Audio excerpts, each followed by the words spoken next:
28 человек в штате и грандиозные задачи. Разработка стратегии деоккупации, анализ ситуации в Крыму и помощь крымчанам. Почти 3 года назад в Херсоне начало работу представительство президента Украины в Крыму.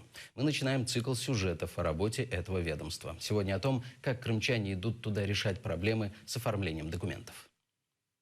К 9 утра сотрудники представительства президента появляются на рабочем месте. Головним консультантом. А кого консультуєте? Це посада в мене. Головний консультант аналітичної інформаційної служби. Из 14 человек, работающих непосредственно в Херсоне, появилось 12. К общению не расположены. Там руководство.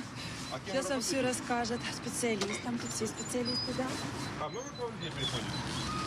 Это опять-таки туда же. Вы здесь работаете? Нет. Нет? А вы по своим делам? А можете рассказать, о каких?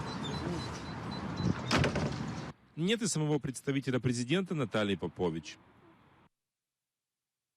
По указу главы государства одна из задач представительства – консультации крымчан. Где и как получить украинские документы, что дает справка переселенцам.